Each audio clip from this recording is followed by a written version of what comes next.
2020 left us all craving connection, community, and a place to find it more than ever. My guest today is aspiring to quite a lofty goal. An event that brings together local artists of all types and interweaves them together to create a unique, cohesive, and immersive experience. What if different art forms could coexist together and even thrive? What if it was easy to talk to people? Plus, you gotta throw in a little bit of dancing as well. Meet Zachary Carlisle. His company is called Convergent Arts. I'm excited. Let's go meet this fella. Hey Zach, thanks so much for coming on the show. Thanks for having me. Introduce yourself and tell me a little bit about you. My name is Zachary Sanders. I go by Zachary Carlisle, which is confusing.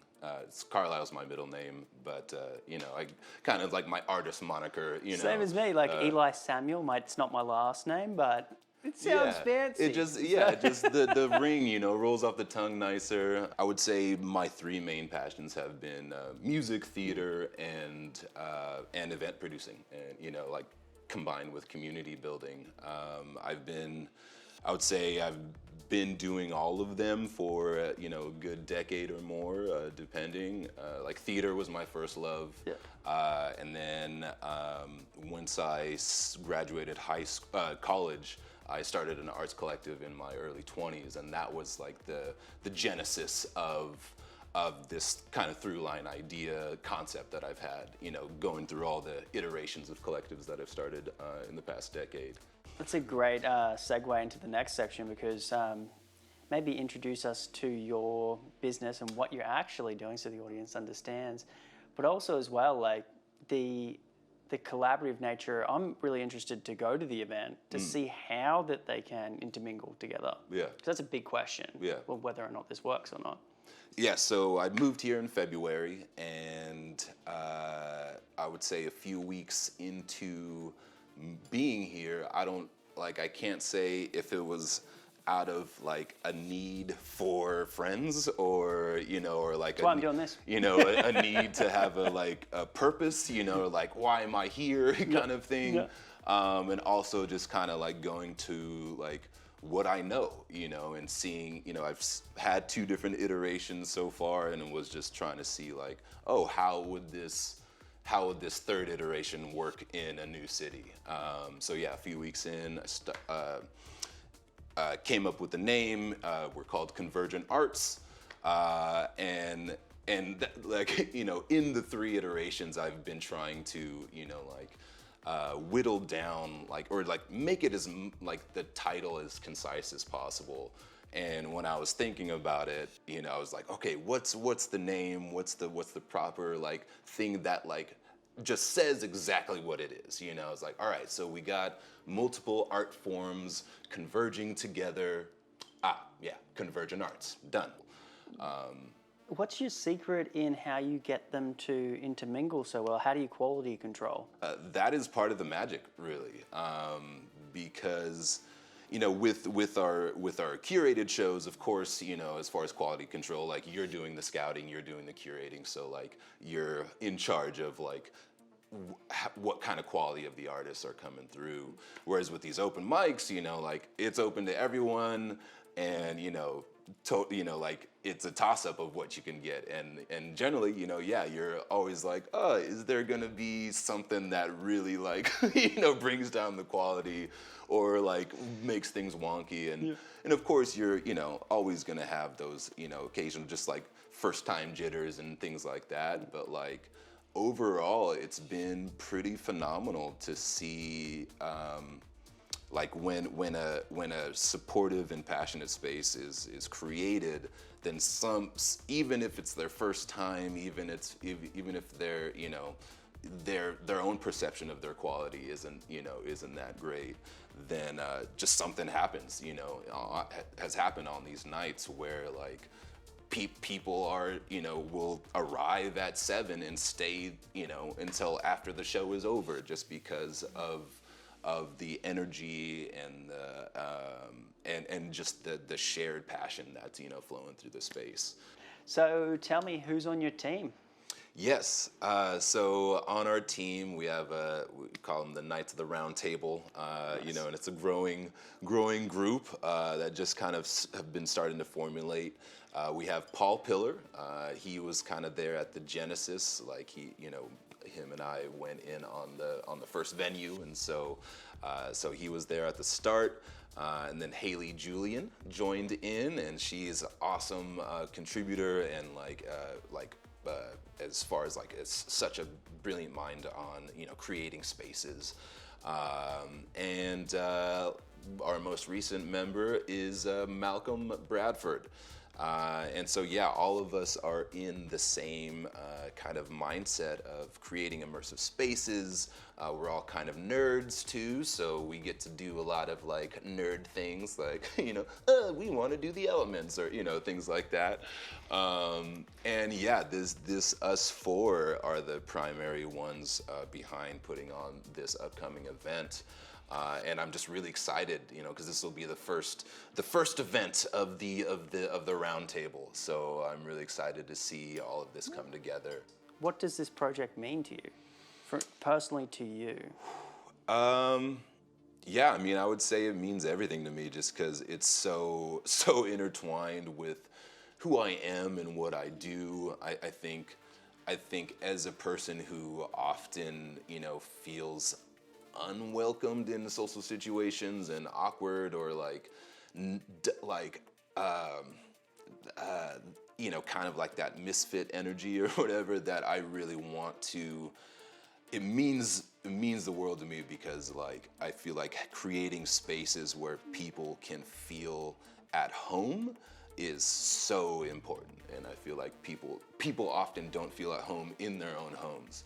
So to be able to create space where not only myself but anybody else who needs it can feel that and feel connected and feel like we're creating, we're literally most literally manifesting our dreams. Tell me about a success story from one of these events. I would say there's two that stick out. One would be our first event. This was at the end of March. And we had just started. No one knew who we were or what we were about or anything. In Texas? In Texas, yeah. Yep. So this was in March of this year in Austin. Our first show was at this location called the Tiger Den in East Austin. And, it's an open mic. No one knows who we are. So at the most, we were expecting 15 to 30 people. At the most, that was pushing it. We were really thinking it was going to be a nice intimate 15. And then show began. Lo and behold, we had over 100 people that night. So I would say we started off with a success story. Having our first show and having the amount of attendees triple our expectations. And I would just say one, kind of side tangent, one other success story is at a couple different events, we've had people that, not only have we, had a wide array of ages and backgrounds and stuff like that, but just to see people who have been living in town for 15 to 20 years, and for them to speak to that the events that we create are the most diverse that they've seen in the entire time that they've lived here. What is the biggest version of this dream that you can imagine? What has been the overarching goal in my mind, for the past decade, is acquiring a property of some sort. Just something I was thinking a church property, just because they have the most, space access, but basically turning the, whatever property, be it a church property or otherwise, turning that into an artist community center, essentially. to where, there's, in that same vein of bringing multiple art forms together, then through this, complex, through this property, we're able to have, concerts and, and different type of events. Artists can, have their kids in daycare while they're in the studio, refitting all the rooms to be studios and artist spaces and recording studios, and having a permaculture garden. They're just basically having a space where all artists can come through to not only create, collaborate, or perform or present, but having that all be in one space. If someone in the audience wants to support you, is there a way that they can do that? If you wanted to support financially, that you can always Venmo or Cash App Convergent Arts. That's the handle. But really, I would say the support that we need, and that's like way more important than the finances, is just getting the word out. Following us on Instagram. And just spreading the gospel, the Convergent Arts gospel, essentially.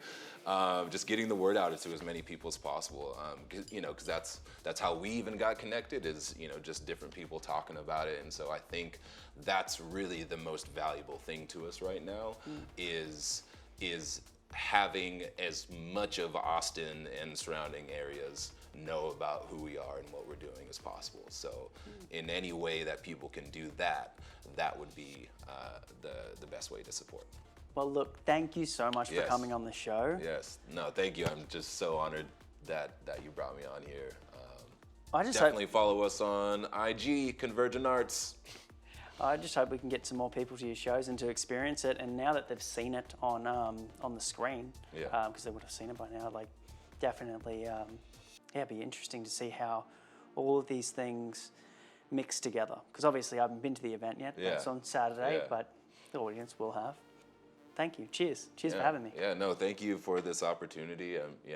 Like I said, it's the first step into like putting a face to, behind the name. So, I'm just honored by this opportunity. Just because, this is going to do a lot for. I think we've been a faceless organization, and so having some personability to it.